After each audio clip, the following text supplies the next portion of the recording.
السلام عليكم ورحمة الله وبركاته. بسم الله الرحمن الرحيم. الحمد لله رب العالمين وبه نستعين. الصلاة والسلام على أشرف الأنبياء وسيد المرسلين وعلى آله وصحبه أجمعين، أما بعد،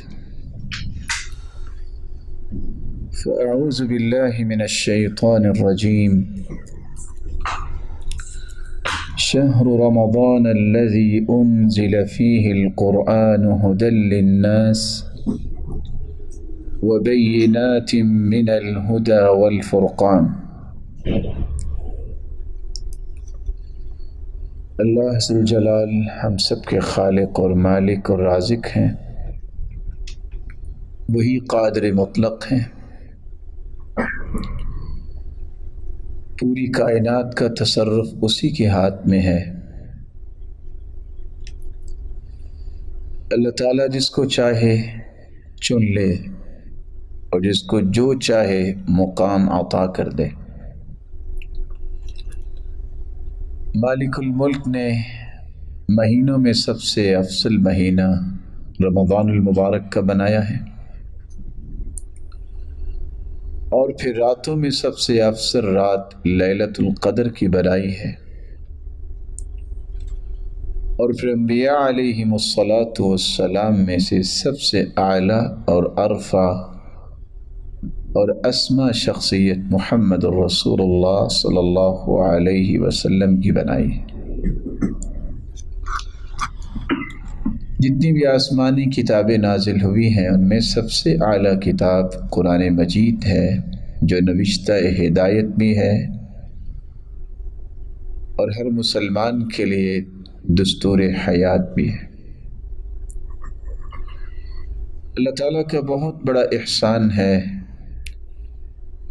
جس نے ہمیں کائنات کی سب سے اعلیٰ کتاب عطا کی اور سب سے اعلیٰ ہستی بطور مرشد عطا کی، اور اس امت کو بھی تمام امتوں سے افضل بنایا۔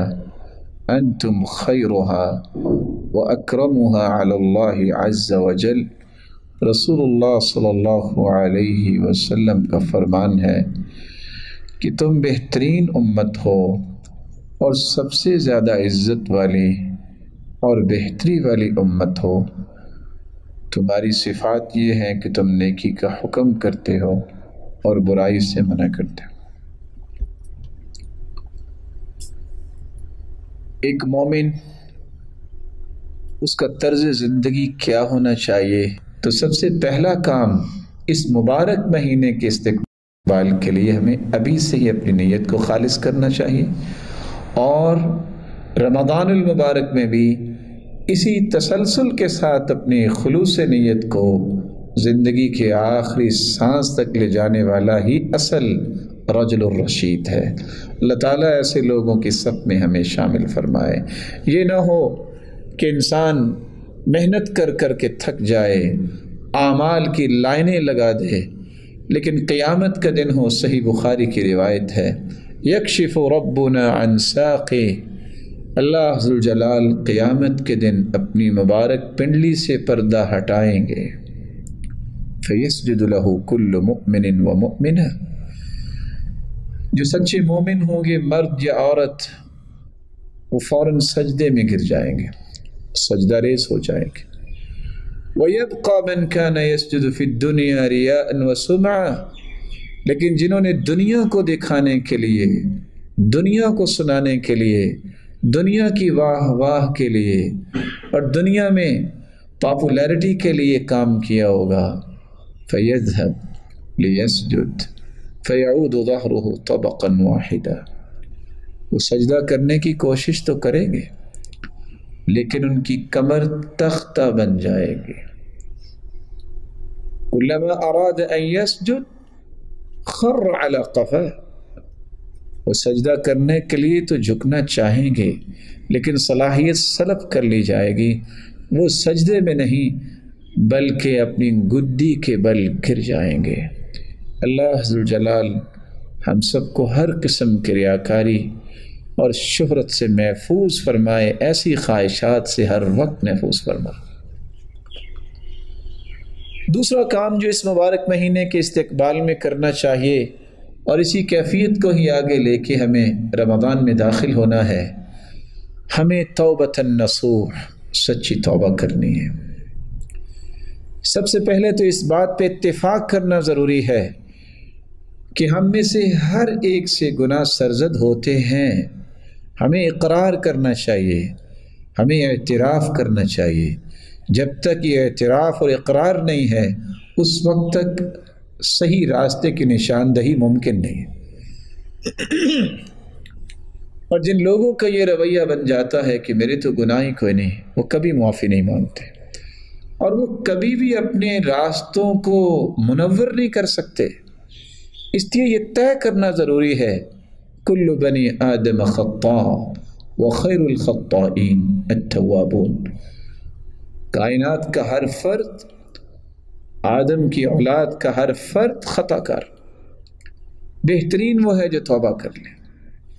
اس لیے یہ تسلیم کر کے کہ مجھ سے بہت ساری خطائیں سرزد ہوتی ہیں، بہت سارے گناہ سرزد ہوتے ہیں، بہت ساری کمی اور کوتاہیاں ہیں میرے اندر، اور بہت ساری ایسی چیزیں جو ہوتے تو گناہ اور خطائیں اور غلطیاں ہیں، میں ان کی تعویل کر جاتا ہوں۔ اس لیے کتنے اچھے لوگ تھے وہ جو کہا کرتے تھے اللہم اغفر زلاتی وخطیئاتی وتأویلاتی، اے اللہ میری پھسلاہٹوں کو بھی معاف کر دے، میرے گناہوں کو بھی معاف کر دے، اور میری تعویلات کو بھی معاف کر دے۔ اور سلف صالحین یہ دعا کیا کرتے تھے اور یہ تینوں دعائیں کرنی چاہیے۔ اللہم انی اسألک توبۃ نصوحہ قبل الموت، اے اللہ موت سے پہلے سچی توبہ کی ضرور توفیق دینا۔ اللہم انی اسألک حسن الخاتمہ، اے اللہ میرا خاتمہ بالخیر فرمانا۔ یا مقلب القلوب ثبت قلبی علی دینک، اے دلوں کے پھیرنے والے تو ہی دلوں کا مالک ہے، میرے دل کو دین پہ ہی ثابت رکھنا، میرے دل کو دین کی طرف ہی لگانا، اس میں کسی اور چیز کو جگہ نہ دینا۔ اللہ ذوالجلال سب کے دلوں کو ایسا ہی بنا دے جو اللہ کو پسند آ جائے۔ اس مبارک مہینے کے استقبال میں تیسرا کام جو کرنا ہے اور پھر اس مہینے میں اس کی عملی تنفیذ کرنی ہے، وہ یہ ہے کہ اس مہینے کے شروع ہونے سے پہلے ہی اپنے وقت کی تنظیم کو لکھیں۔ میں ان اوقات کو کیسے استعمال کروں گا، میں ان اوقات سے کیسے فائدہ لوں گا۔ یہ مبارک مہینہ نیند پوری کرنے کے لیے نہیں ہے، یہ مبارک مہینہ چھپ کر الگ ہونے کے لیے نہیں ہے، یہ کوئی کام کرنے کے لیے ہے۔ یہ سال کے بعد ایک ریفریشر کورس ہے جس کے نتیجے میں جو صلاحیت ابھرتی ہے انسان میں، وہ 11 مہینے تک کام آتی ہے۔ یہ آپ اپنے آپ کو چارج کرتے ہیں سال کے بعد، کہ جس کے نتیجے میں 11 مہینے تک آپ کمر بستہ رہتے ہیں عبادات میں اور نیکیوں میں۔ اور سچ کہا تھا رسول اللہ صلی اللہ علیہ وسلم نے، نعمتان مغبون فیہما کثیر من الناس الصحۃ والفراغ، دو چیزوں کی قدر لوگ نہیں کرتے، ایک صحت کی قدر نہیں کرتے اور ایک فارغ وقت کی قدر نہیں کرتے۔ اور جب تک ان دو چیزوں کی قدر نہیں کریں گے وہ زندگی کی صحیح لذتیں حاصل ہی نہیں کر سکتے۔ اور ابن باز رحمۃ اللہ علیہ اس لیے اپنے شاگردوں سے کہا کرتے تھے، برکت الوقت فی تنظیم، اگر وقت کی برکت لینی ہے تو اس کو منظم کرو۔ کس قدر خوبصورت تنظیم اوقات ہے ان لوگوں کی جن میں باقاعدہ اس کی پابندی کرنے کے لکھا بھی ہوتا ہے۔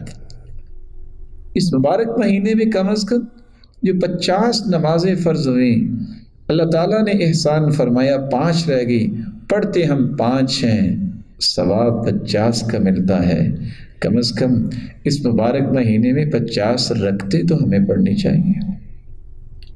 آپ سوچ رہے ہوں گے کہ 50 رکھتے کیسے؟ 5 نمازوں کے فرائض انسان 17 ادا کرتا ہے، 2 فجر کے، 4 ظہر کے، 4 عصر کے، 3 مغرب کے اور 4 عشاء کے۔ اور رسول اکرم صلی اللہ علیہ وسلم نے فرمایا ہے من صلی 12 رکعہ فی یوم و لیلہ بنی لہ بیت فی الجنہ، جو 12 رکعتیں پڑھ لیتا ہے دن رات میں، رب تعالیٰ اس کا جنت میں گھر بنوا دیتے ہیں۔ اور وہ 12 رکعتیں کیسے ہیں؟ 4 ظہر سے پہلے، 2 ظہر کے بعد، 2 مغرب کے بعد، 2 عشاء کے بعد اور 2 فجر کی نماز سے پہلے۔ یہ 17 اور 12 یہ 29 رکعتیں بنتی ہیں۔ اور اس مبارک مہینے میں چونکہ قیام اللیل بھی ہوگا اور جس کا تذکرہ ہم تھوڑی دیر کے بعد انشاءاللہ کریں گے، لیکن 8 رکعتوں کی اگر پابندی کر لی جائے تو یہ 29 اور 8 یہ 37 رکعتیں بنتی ہیں، اور 3 وتر پڑھے جائیں تو یہ 40 رکعتیں بنتی ہیں۔ اور کس قدر خوش نصیب ہے وہ انسان کہ آج پریشانی ان لوگوں کو ہوتی ہے جن کو دین کی سمجھ نہیں ہوتی کہ جی دیکھیے بیت اللہ بند ہو گیا، اب کیسے رمضان میں عمرہ کریں گے، کیسے حج ہوگا۔ آپ کے علم میں ہونا چاہیے کہ 1400 سال میں 40 مرتبہ ایسا ہوا کہ حج نہیں ہو سکا، ظالموں نے حج نہیں ہونے دیا۔ کیسے نہیں ہونے دیا؟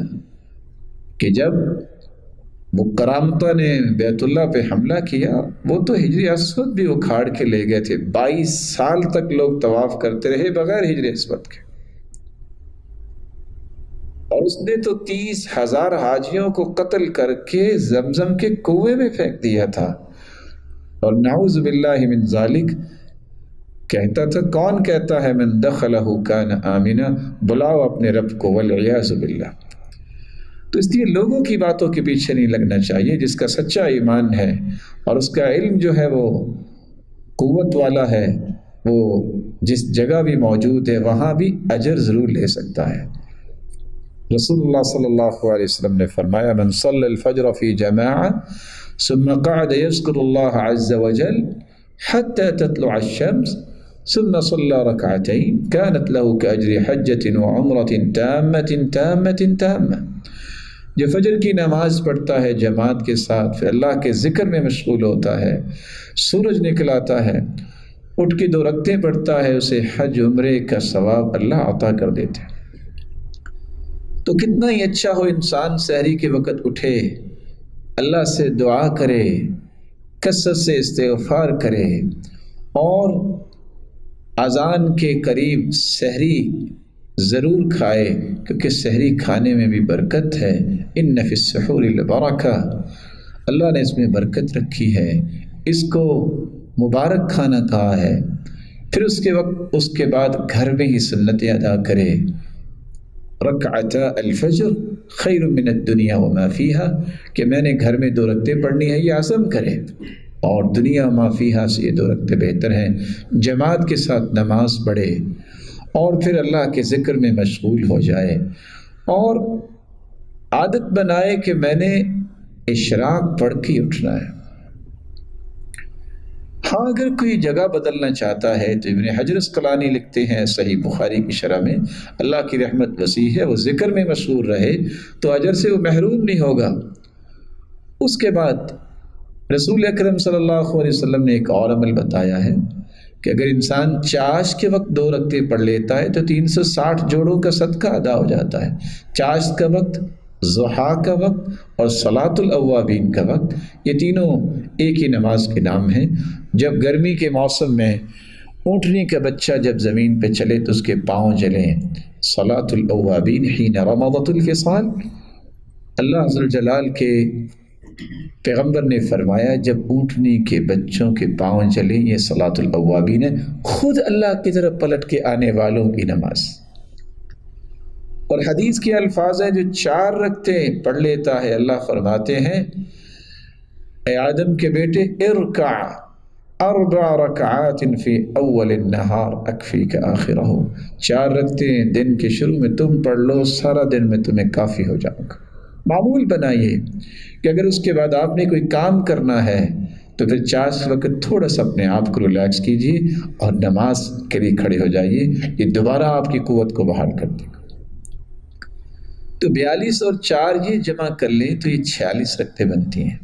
ہم ویسے تو ظہر سے پہلے 4 رکھتے اور ظہر کے بعد 2 پڑھتے ہیں، لیکن اگر 2 کا اضافہ یہاں بھی کر لیا جائے، من صلی 4 قبل الظہر و4 بعدها حرمہ اللہ علی النار، جو 4 پہلے ظہر سے اور 4 بعد میں پڑھ لے، رب تعالیٰ اس بندے کو آگ پہ حرام قرار دے دیتے۔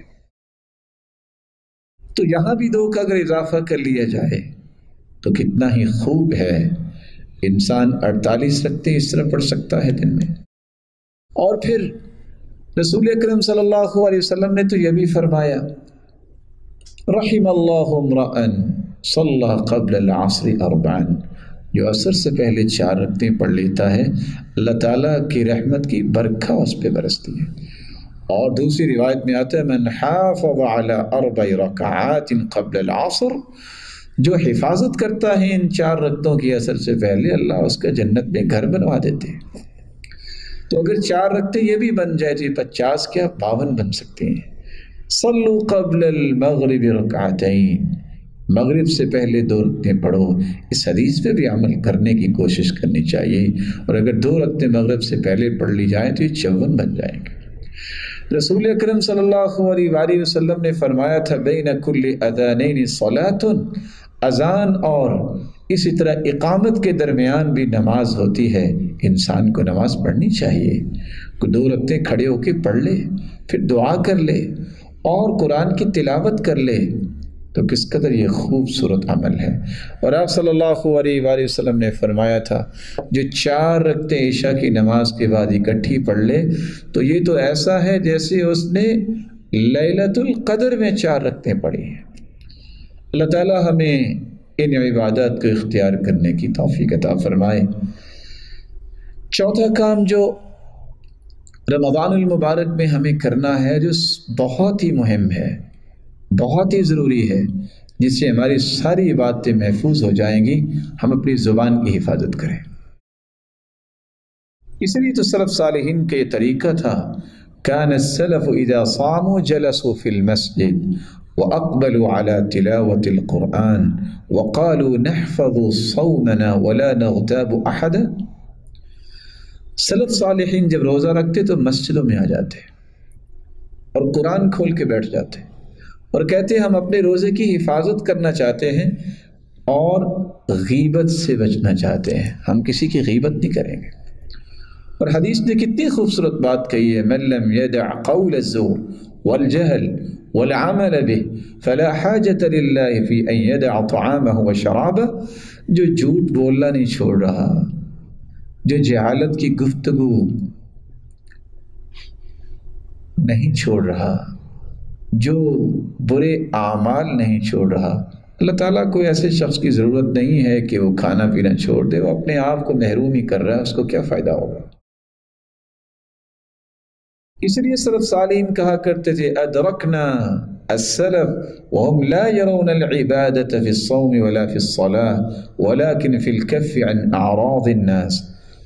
سلف صالحین صرف روزے اور نماز کو ہی عبادت نہیں کہتے تھے اصل عبادت گزار تو وہ ہے جو لوگوں کی عزتوں کو پامال کرنے سے روکے، ان کی عزتوں کے بارے میں بات نہیں کرتا، زبان کو روک لیتا ہے۔ رب العالیہ اس لیے کہا کرتے تھے، الصائم فی عبادہ وإن كان راقدا على فراش ما لم يغتب۔ روزے دار اگر اپنی چارپائی پہ لیٹا ہوا ہے، شرط یہ کہ وہ غیبت نہ کرے، وہ بھی عبادت لکھی جائے گی۔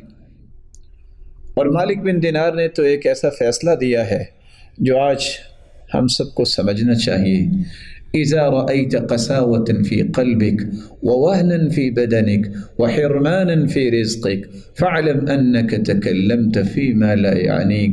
اگر تمہیں تمہاری زندگی میں یہ بات نظر آئے کہ دل میں سختی آ گئی ہے، لوگوں کا احترام ختم ہو گیا ہے، لوگوں کے لیے نرمی اور خیرخواہی اور محبت ختم ہو گئی ہے، ووهنا في بدنك، اور لاغری جسم میں آ گئی ہے، کوئی کام نہیں ہو رہا، کسی کام کو جی نہیں چاہ رہا، وَحِرْمَانًا فِي رِزْقِكَ، اور رزق میں کمی آ رہی ہے، فَعْلَمْ، تو جان لو انک تکلمت فیما لا یعنیک، تو نے کچھ ایسی باتیں کی ہوں گی جن باتوں میں تیرا کوئی مقصد نہیں تھا۔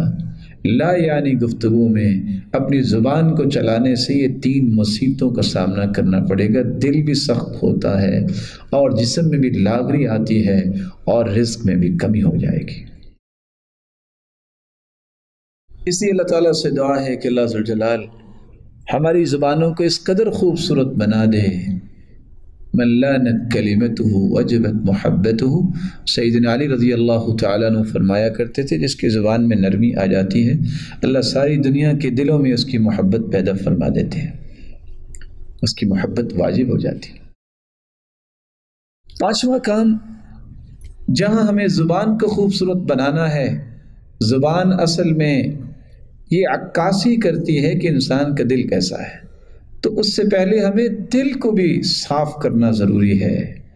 رسول اکرم صلی اللہ علیہ وسلم سے جب پوچھا گیا کہ افضل ترین انسان دنیا میں کون ہے، تو آپ نے فرمایا کل مخموم القلب صدوق اللسان، کل مخموم القلب صدوق اللسان، ہر وہ انسان جس کا دل میں حسد اور کینہ نہیں ہے اور زبان کا وہ سچا ہے، یہ پوری کائنات سے اعلیٰ انسان۔ صحابہ نے پھر سوال کیا صدوق اللسان نعرف فما مخموم القلب، زبان کی سچائی تو سمجھ میں آ گئی، لیکن یہ مخموم القلب کیا ہے؟ تو آپ صلی اللہ علیہ وسلم نے فرمایا هو التقی، ایسے متقی انسان کو کہتے ہیں، النقی، جس کا دل صاف ہوتا ہے، الذی لا اسم فیہ ولا بغی ولا غل ولا حسد، ایسا دل جس میں حسد اور کینہ نہ ہو اور گناہ نہ ہو اور سرکشی اور کسی کے بارے میں کوئی گرہ نہ ہو۔ اللہ ذو الجلال ہمیں ایسا دل نصیب فرمائے، اور یہی وہ دل ہے جس کو قلب سلیم کہتے ہیں۔ یوم لا ينفع مال ولا بنون الا من اتى اللہ بقلب سلیم، یہی وہ دل تھا جو سعد رضی اللہ تعالی عنہ کو 3 انعام دلوا گیا۔ اللہ کے پیارے پیغمبر نے زمین پہ چلتے انسان سعد رضی اللہ تعالی عنہ کو جنت کی بشارت دے دی، نہ اس کو موت آئی، نہ وہ قبر میں گئے، نہ حشر میں ان کا حساب ہوا، اللہ نے دنیا میں ہی اپنے پیغمبر کے ذریعے اس مبارک انسان کو جنت کی بشارت دلوا دی۔ اور پھر جب بھی کوئی فوت ہوتا ہے تو ایک دوسرے کو لوگ خبر دیتے ہیں، ان کی روح کو قبض کیا گیا تو اللہ نے جبریل کو بھیج کے اپنے پیغمبر کو خبر دی، اور پھر جب اس کی روح کو لے کے فرشتے گئے، اہتز عرش الرحمن لموت سعد بن معاذ، اللہ کا عرش خوشی سے جھوم اٹھا۔ اور یہ وہی صحابی ہیں جن کے جنازے کے لیے 70,000 فرشتے آسمانوں سے اترے تھے۔ یہ 3 انعام اللہ نے کیسے دیے؟ کیونکہ انہوں نے 3 کام کیے۔ جب ایک شخص ان کے گھر میں گیا اور رہا یہ دیکھنے کے لیے کہ یہ کیا کرتے ہیں، لیکن کیا دیکھتے ہیں کہ کوئی ایسا بڑا کام نہیں دیکھا۔ جاتے وقت کہا بات تو سنو، کیسے آئے تھے؟ کہا میں تو اس لیے آیا تھا کہ دیکھوں آپ کے اعمال کیسے ہیں۔ تو انہوں نے کہا آؤ میں تمہیں ایک بات بتاتا ہوں، لا اجد فی نفسی لأحد من المسلمین غشا، میرے دل میں کسی مسلمان کے بارے میں دھوکہ نہیں آیا، ولا احسد احد علی خیر اعطاہ اللہ ایاہ، میں نے آج تک کسی کے ساتھ حسد نہیں کیا۔ اور دوسری روایت میں آتا ہے ولیس فی قلبی غمر، میرے دل میں کسی کے بارے میں کوئی گرہ نہیں ہے۔ اللہ ذو الجلال ہمارے دلوں کو بھی ایسا بنا دے اس میں کسی کے بارے میں کوئی حسد نہ ہو، کسی کے بارے میں کوئی کینہ نہ ہو، کوئی بغض اور عداوت نہ ہو، اور نہ ہی کوئی گرہ ہو۔ فضیل ابن عیاض رحمہ اللہ تعالی فرمایا کرتے تھے لم یدرک من عندنا من ادرک بکثرة صیام ولا صلاة وإنما أدرك بسخاء الأنفس وسلامة الصدر والنصح للأمة، سلف صالحین کو اللہ نے یہ برکتیں کیوں دی جو آج روزے رکھ کے تہجدیں پڑھ کے بھی ہمیں نہیں ملتی؟ کیونکہ وہ دل کے سخی ہوتے، ان کے سینے بہت پیارے ہوتے، دل بہت خوبصورت ہوتے، اور وہ دنیا کے لیے خیر خواہ ہوتے، اور پوری امت کے ساتھ انہیں خیر خواہی کی۔ سفیان بن دینار کہتے ہیں میں نے ابھی بشر سے ایک دن سوال کیا، اچھا یہ تو بتاؤ پہلے لوگ عمل تو تھوڑا کرتے تھے لیکن ان کو اجر بہت ملتا، وجہ کیا ہے؟ تو انہوں نے کہا لیست العبرۃ بکثرۃ صلاتہم ولا صیامہم ولا صدقاتہم، نہ تو انہوں نے زیادہ روزے رکھے نفلی، نہ عبادتیں کی، نہ صدقات دیے، اصل میں بات یہ ہے لسلامت صدورہم، ان کے سینے سلامت تھے ہر قسم کی اس طرح کی آلائشوں سے۔ اس مبارک مہینے میں چھٹا کام جو کرنا ہے وہ قرآن مجید کی تلاوت ہے۔ یہ شہر القرآن ہے، یہ شہر القرآن ہے، یہ قرآن کا مہینہ ہے، اسے قرآن کا مہینہ ہی بنانا چاہیے۔ کس طرح صحابی نے سوال کیا تھا میں قرآن کتنی دیر میں ختم کروں؟ آپ نے فرمایا 40 دنوں میں، پھر 30 دن میں، پھر 25 میں، پھر 20 میں، پھر 15 میں، پھر 10 دن میں، پھر 7 دن میں، پھر آپ نے فرمایا اگر تمہاری طاقت ہے تو تم 3 دن میں بھی ختم کر سکتے ہو۔ اقرأ القرآن فی 3 ان استطعت، صحیح الجامع کی روایت ہے 1155، اگر تمہاری ہمت ہے تو 3 دن میں بھی قرآن تم ختم کر سکتے ہو۔ عمرو بن قیس کا طریقہ یہ تھا رحمہ اللہ، اذا دخل شعبان جب داخل ہوتا اغلق تجارت، اپنی تجارت کو کلوز کر دیتے، وتفرغ لقراءة القرآن، اور قرآن مجید کی تلاوت کے لیے اپنے آپ کو فارغ کر لیتے، اور ساتھ کہا کرتے تھے طوبى لمن اصلح نفسه قبل رمضان، خوش نصیب ہے وہ شخص جو رمضان المبارک سے پہلے پہلے قرآن سے اپنے نفس کی تہذیب کر لیتا ہے، اس کو خوبصورت بنا لیتا ہے۔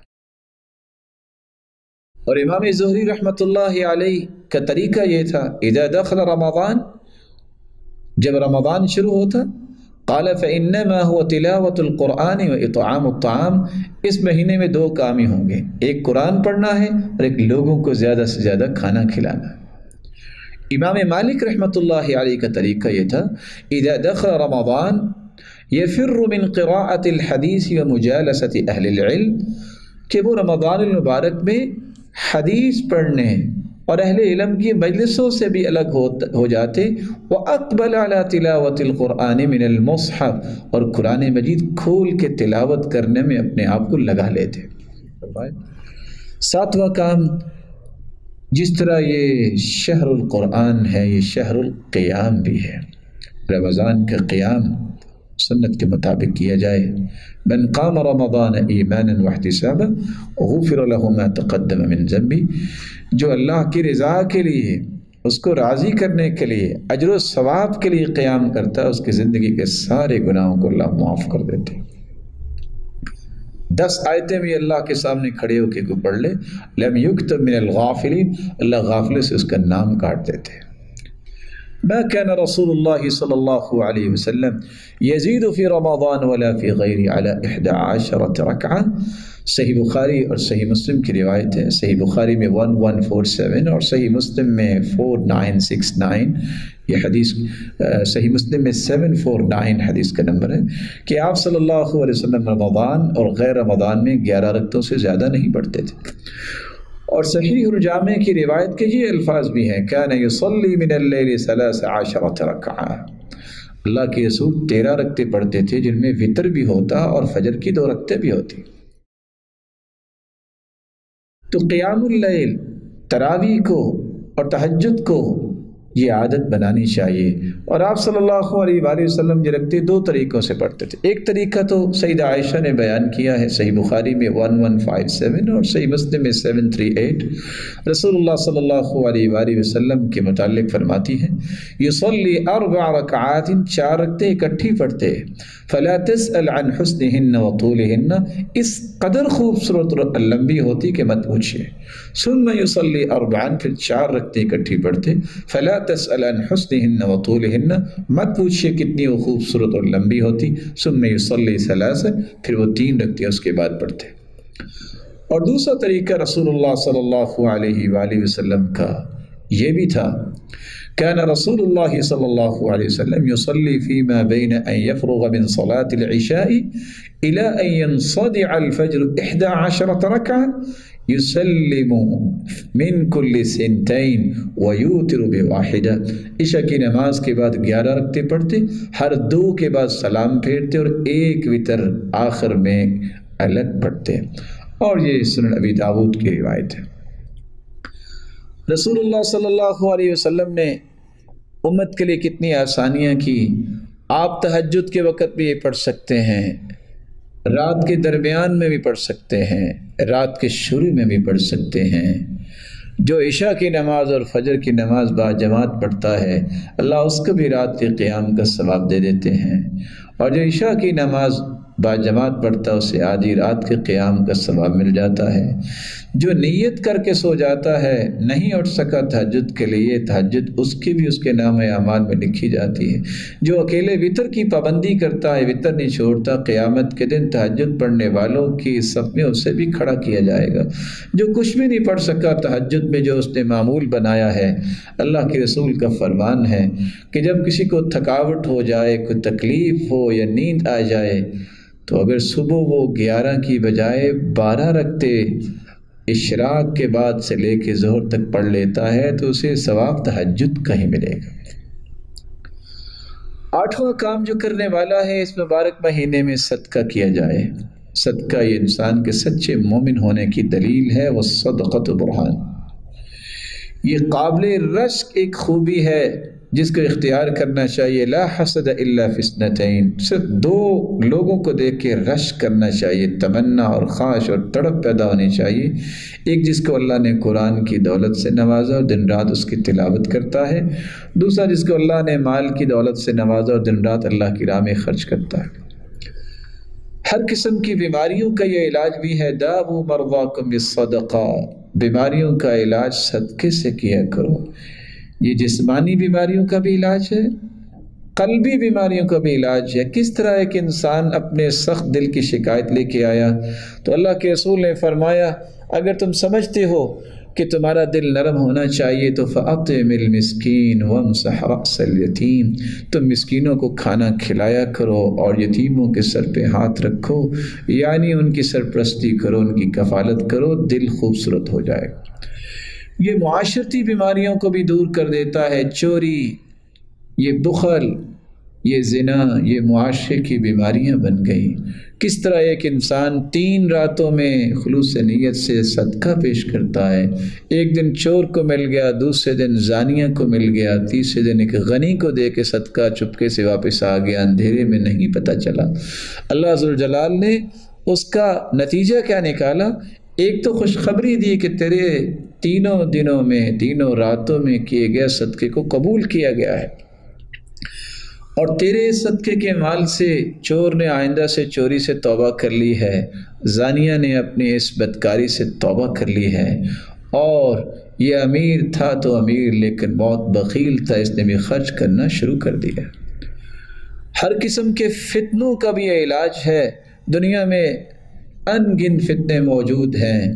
فتنۃ الرجل فی اہلہ ومالہ ونفسہ وولدہ وجارہ، کسی انسان کی اپنی ذات میں فتنہ ہے، اہل و عیال میں فتنہ ہے، اس کے مال میں فتنہ ہے، اور اس کی اولاد میں فتنہ ہے، اس کی پڑوسی میں فتنہ ہے۔ ان ساروں فتنوں کو دور کرنے کے لیے نماز، روزہ اور صدقہ اور نیکی کا حکم کرنا اور برائی سے منع کرنا، یہ تمام فتنوں کو دور کرنے کا علاج۔ ان الصدقہ لتطفئ الخطیئہ کما تطفئ الماء النار، کما یطفئ الماء النار، پانی ڈالنے سے آگ ختم ہوتی ہے، صدقہ کرنے سے سارے گناہ ختم ہو جاتے ہیں، اور اللہ ذوالجلال کا غصہ بھی ٹھنڈا ہوتا ہے۔ الصدقۃ تطفئ غضب الرب، اللہ کے غصے کو صدقہ ٹھنڈا کر دیتا ہے۔ وتدفع میتۃ السوء، اور بری موت سے اللہ ذوالجلال محفوظ فرما دیتے ہیں، بلکہ قبر کی گرمی سے بھی محفوظ فرماتے ہیں۔ صدقہ لتطفئ عن اہلها حر القبور، یہ قبر کی گرمی کی شدت کو اور حدت کو ختم کر دینے والا صدقہ ہے۔ بلکہ عرش الہی کا سایہ نصیب فرما دے گا۔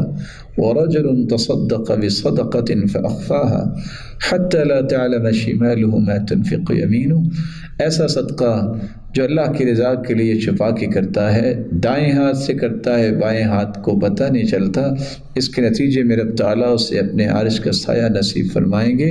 اتقوا النار ولو بشق تمرہ، کھجور کا ایک ٹکڑا دے کہ بھی جہنم سے بچنا چاہتے ہو بچو۔ پتہ یہ چلا کہ معمولی سے صدقے سے بھی انسان جہنم سے بچ سکتا ہے۔ رسول اکرم صلی اللہ علیہ وسلم کا طریقہ یہ تھا کہ رمضان میں وہ زیادہ صدقات اور زیادہ سخاوت کرتے، کالریح المرسلہ، جس طرح بھیجی ہوئی ہوائیں تمام گھروں تک پہنچتی ہیں، اللہ کے رسول کے مال کی خیر ہر جگہ پہنچتی تھی۔ ومن تصدق بعدل تمرہ، جو کھجور کے برابر صدقہ کرتا ہے، اللہ قیامت کے دن اسے پہاڑ بنا کے نام اعمال میں شامل کر دے گا۔ لیکن بندہ مومن صرف مال کا صدقہ ہی نہیں دیتا، کچھ 36 قسموں کا صدقہ حدیث میں آیا ہے۔ سبحان اللہ کہنا بھی صدقہ ہے، اللہ اکبر کہنا بھی صدقہ ہے، لا الہ الا اللہ کہنا بھی صدقہ ہے، نیکی کا حکم کرنا بھی صدقہ ہے، الحمدللہ کہنا بھی صدقہ ہے، جائز اور حلال طریقے سے انسان اپنی خواہش کو پورا کرتا ہے، یہ بھی صدقہ ہے، استغفر اللہ کہنا بھی صدقہ ہے، برائی سے منع کرنا بھی صدقہ ہے، راستے سے پتھر کانٹا اور ہڈی کو ہٹا دینا، راستہ صاف کر دینا بھی صدقہ ہے، کمزور نظر اور نابینے کو صحیح راستہ بتانا بھی صدقہ ہے، گونگے اور بہرے کو اس طرح بتانا ہے کہ اس کو سمجھ آ جائے، یہ بھی صدقہ ہے، ناواقف کی رہنمائی کرنا بھی صدقہ ہے، مدد کے لیے پکارنے والے کی طرف دوڑ کے جانا بھی صدقہ ہے، ہر اچھی بات صدقہ ہے، کسی کو پانی پلانا صدقہ ہے، کسی حاجت مند کی مدد کرنا صدقہ ہے، راستے سے تکلیف دہ ہر چیز کو ہٹانا صدقہ ہے، ثواب کی نیت سے اپنی اولاد، اپنے گھر والوں، اپنے خادم پر خرچ کرنا صدقہ ہے، رشتہ داروں اور اقرباء پر خرچ کرنا صدقہ ہے، کسی کو مسکرا کے ملنا صدقہ ہے، اپنے ڈول سے کسی بھائی کو پانی دینا صدقہ ہے، اور 3 دن سے زیادہ مہمان نوازی کرنا صدقہ ہے۔ کچھ نہیں ہو سکتا تو اپنے آپ کو محفوظ کر لے، کسی کو نقصان نہ دینا، یہ بھی صدقہ ہے، 2 لوگوں کے درمیان سلوک کروانا صدقہ ہے، کسی کو اپنی سواری کے ساتھ بٹھا لینا، یہ بھی صدقہ ہے، نماز کے لیے پیدل چل کے جانا، ہر قدم صدقہ بن جاتا ہے، اسی طرح روزہ اور حج یہ بھی صدقہ ہے، کسی کو قرض دینا صدقہ ہے، اور کسی مقروض اور تنگ دست کی مدد کرنا صدقہ ہے، تہجد کی نیت سے سونا، نیت کر کے سونا، یہ بھی صدقہ ہے۔ اللہ عز و جلال کے پیغمبر کے صحابی کہتے ہیں، اللہ کے رسول میں بھی صدقہ کرنا چاہتا ہوں، مجھے کوئی گالی دے، مجھے کوئی طعنہ دے، میں اپنی عزت کا صدقہ کرتا ہوں، میں ناراض نہیں ہوں گا۔ یہ بھی کتنا خوبصورت صدقہ ہے۔ تو ان تمام قسم کے صدقات کو اس مبارک مہینے میں خرچ کیجئے، استعمال کیجئے، اختیار کیجئے۔ 9واں عمل جو اس مبارک مہینے میں ہمیں کرنا چاہیے، خیر خواہی اور ہمدردی کو اپنا شعار بنانا چاہیے۔ رسول اکرم صلی اللہ علیہ وآلہ وسلم سے سوال کیا گیا کہ سب سے بہترین لوگ کون ہیں اور اللہ کے محبوب کون ہیں، تو آپ نے فرمایا احب الناس الی اللہ انفعهم للناس، جو زیادہ لوگوں کے لیے نفع مند ہوتے ہیں وہ اللہ کے زیادہ محبوب ہوتے ہیں۔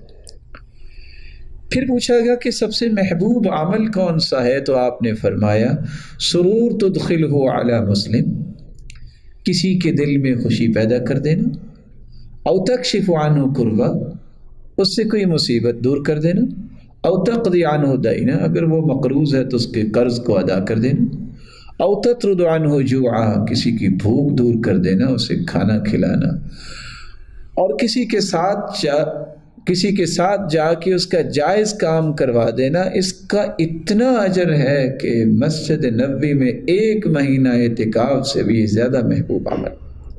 اللہ عز و جلال سے دعا ہے، اللہ عز و جلال ہمیں ایمان کی حالت میں رمضان کا مبارک مہینہ نصیب فرمائے، اور پھر اس مبارک مہینے کی لذتوں اور راحتوں اور برکتوں کو سمیٹنے کی توفیق بھی عطا فرمائے، اور ہمیں ان لوگوں کی صف میں شامل فرمائے جو رمضان مبارک کو اس کیفیت میں گزاریں جن سے اللہ راضی ہو کے انہیں جنت کی نوید سنا دے۔ اور اللہ عز و جلال سے دعا یہ ہے کہ الہ العالمین امت پہ آئی ہوئی مصیبت کو دور فرما دے اور ہر قسم کی وبا اور بلا سے ہر ایک کو محفوظ فرما دے۔ مولا کریم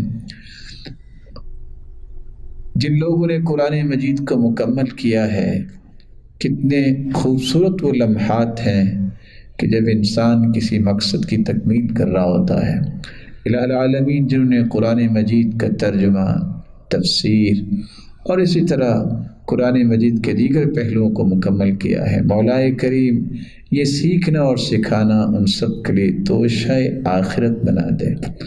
الہ العالمین اس سیکھنے اور سکھانے کی وجہ سے قیامت کو درجات کو بلند فرما دے اور رسول اللہ صلی اللہ علیہ وسلم کی رفاقت نصیب فرما دے اور قیامت کے دن سب کو اپنا دیدار نصیب فرما دے۔ وآخر دعوانا ان الحمد للہ رب العالمین۔